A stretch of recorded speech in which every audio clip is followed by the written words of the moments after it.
Hi there, everyone. Welcome back to Press for Truth TV. Thanks for joining us once again today. We're glad to have you with us here because we're joined on the line by a special guest. Today we're going to be speaking with Robert Menard of Vancouver, BC, and the Freeman on the Land movement. And as you can see from the title, today we're going to be talking about the recent situation with the arrest of Dean Clifford. So Robert, thank you very much, man, for coming on the line and speaking with us today here at Press for Truth. Hi, Dan. Thanks for having me. Good to see you again. Yeah, man. Speaking of which, seeing you again, last time we spoke was under an interesting circumstance. You were in my neck of the woods doing a little interview for CBC's The National there. And as I recall afterwards, once we got a chance to see the program, looks like they were turning it into a little bit of a hit piece on the Freeman movement, trying to portray you and others in a bad light. Whatever came out of that? Did you hear back from them? No, they tried to assemble that. Luckily, you had taped the interview so that when we ended up posting it, people could compare what the actual interview was compared to what they posted, and they ended up looking quite silly, I thought.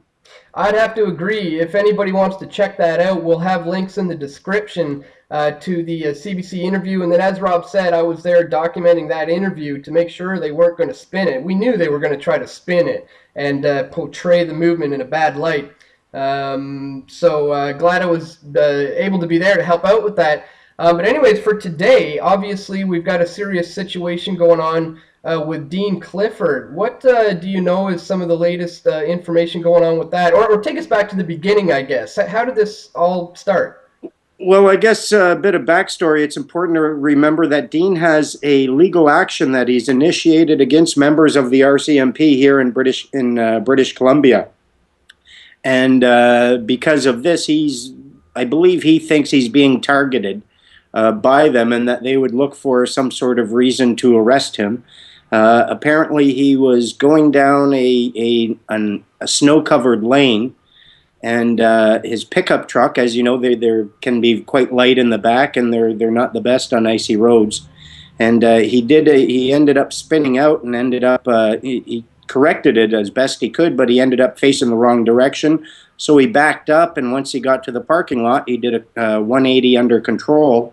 The cop claimed that he was doing donuts, although the donut is actually two halves that are separated by about 50 meters. So he claimed that was reason to stop Dean. Dean apparently left his car, went and talked to the cop for a bit, and as he was leaving, the cop then claimed that he was placing Dean under arrest, and he jumped him from behind. And you know how they do it. They claim, oh, you're under arrest, and they latch onto you at exactly the same time. And if you don't immediately even if you just go limp, they claim that you're obstructing a peace officer in the performance of their duties. Dean felt it was an unlawful arrest, I imagine, and so he started resisting that unlawful arrest. And then they separated, and then the police officer called for backup. Backup arrived, and then Dean got arrested. He was charged with 7 charges. Apparently, they dropped all of them, including the initial charge that led to the arrest. But it's how he responded to being arrested that they're now charging him with, which I think is bullshit. I mean, we have a fundamental right to resist unlawful assaults, and an unlawful arrest is an unlawful assault. And what they're doing now is they know that the first arrest wouldn't stand scrutiny, so they drop that, and they don't even want to bring that into court. But then how they responded, how their target responded while being placed under arrest, that they want them punished for. Are they attempting to put assault charges on them? I mean, like you said, we often hear, you'll hear that stop resisting.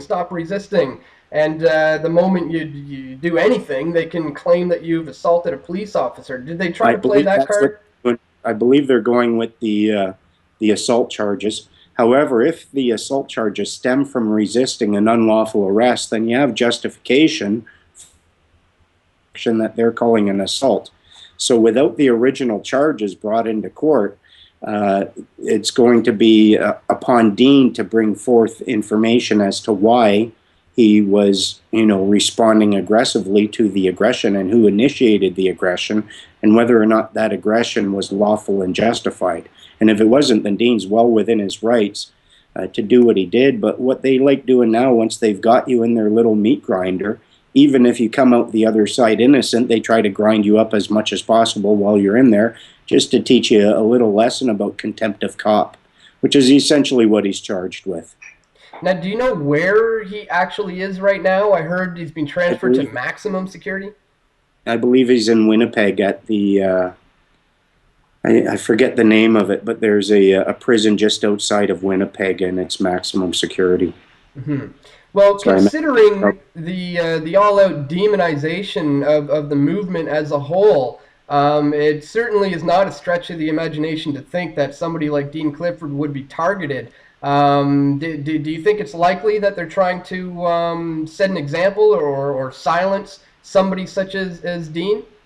I imagine that could be part of their motive. It seems strange to me that he would go to jail for so long that it would unfold in this manner over a simple driving, even if it was an infraction, over a simple infraction, and I don't even think it was. I mean, it seems to me like it was reasonable care and control of the vehicle. It was on private property. He wasn't showboating or being dangerous or anything. So from my perspective, I think they must be. And I don't know, I think they're getting scared. I think they're starting to realize that people are sick and tired of their abuse of power and authority, and people are saying no to it. I mean, they're stupid to try this stuff in Canada. I mean, I've been all over Canada. I know your average Canadian. We tend to be very laissez-faire and very easygoing, but once you cross a line, that's it. And I think a lot of people are realizing the people in the government, the bankers, the politicians, and the cops, they all think they're above the law and that we're their chattel property. They've used deception to get us into a position of ward of the state underneath them when we should be masters over our servants, and the chickens are coming home to roost, eh? Yeah, absolutely. So as it stands right now, I'm sure a lot of Canadians across the nation are wondering, what could we maybe do at this point to possibly help them? Is there things that can be done right now?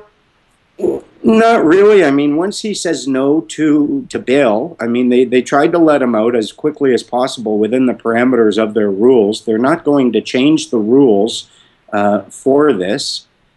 He should have, I think his concern was he didn't want to accept the bail because then it would be an acknowledgement of the jurisdiction. But that can be argued later. My perspective is get the hell out of jail. If you want to fight these people, it's a lot easier to do it from outside of a prison. There's no sense martyring yourself in there. Do and say whatever they want you to do and say to get the hell out. And then once you're out, then you can correct any sort of misunderstanding that these actions might have had. If they want to claim that this is, an acceptance of the charges or the jurisdiction, or that you are giving up any rights by seeking the bail, you simply reserve all your rights. And I think they wanted to let him out, and then he decided, no. But our emails aren't going to tear down those walls. And unless he wants to play ball a little bit as well, the only real option I could see is having an investigation as to whether or not the charges are in fact justified, what with the witness being there and everything. And from what I understand, they are filing a habeas corpus today. This is what someone told me yesterday. And then they have 24 hours with which to bring him before a judge to verify that the detention is lawful, either that they have jurisdiction or that they have reason or that there is sufficient evidence to go ahead with the charges. So any of those reasons could be sufficient reason for the judge to say, no, you're free to go. Right. And is there any kind of a projected timeline of when these kinds of things might be coming out? How much time might he be looking at here? They have 24 hours after filing a habeas corpus to act on it. Right. And after which, since he refused the bail, he may be potentially in there for, I guess it's tough to say at this point, or... No, with the habeas corpus, I believe, and I could be mistaken, but I believe that is your opportunity to claim that these charges are bogus to begin with and that there's not even sufficient evidence to go forward with the charges, let alone hold them. He is notoriously known as a political activist and an advocate of change in government. So it's not a far stretch to believe that this judicial system is being abused by a few people in order to punish him for his views and his being vocal about it. So that wouldn't surprise me, but he could go to court and say there's not sufficient evidence. I mean, he's got his witness, that's him and his witness, he's a peace officer, versus one cop as to what happened. Now, isn't it the responsibility of this one cop to prove that that he broke the law? He has to supply proof of that. Is that right? Yeah, and that's his testimony. He doesn't have to provide proof so much as he has to provide evidence that supports his claim. And then it's up to the judge to determine whether or not the standard of proof has been met. So he doesn't have to provide proof so much as just evidence, and he can do that with his testimony, which is apparently what he's doing. So it's his word versus Dean's word kind of thing at this point. Kinda, yeah. But plus Dean as a witness. Right. Well, thank God for that, and hopefully that witness will help out in this case, and we're all rooting for him there, and we'll see. Dean's a big boy. I have no doubt he'll make it through it, and he'll come out pissed and swinging. He'll come out bigger, stronger, and better, and it'll end up backfiring for the police officers here. If indeed they're trying to silence this movement or to demonize it, this potentially may backfire and just ignite a fire in the bellies of the Freemen all across the country. How can you silence it when it's based upon a fundamental truth of equality and compassion? I mean, you're not going to be able to silence it, because people, once they see it, and once you've seen it, you can't unsee it, and their violence as a response to it just further supports our belief in it. So, I mean, they've got to come up with something besides the old ways of dealing with this dissent. I mean, it's the boots and the claim of the crown, and I have divine authority and I have the guns. It's not working anymore. Yeah. It's slowly breaking down, and again, we're gonna have to wait, I guess, for this 24-hour period to be done until we get some more information on what's going to be happening with that. But hopefully that'll all work out for him. Obviously, do you know of anywhere online, or is there any websites or anything where people can keep up to date on this, or do you have any suggestions for people out there who might? Dean Clifford has his website. I'm not sure what it is, but you can research it and post it on your editing there. I think it's deanclifford.info. Okay. Yeah. So .net is one of those. But yeah, he's got his website there, and I believe they're keeping people posted and up to date on that. Okay, perfect. Yeah, we'll be sure to include a link of that in the description.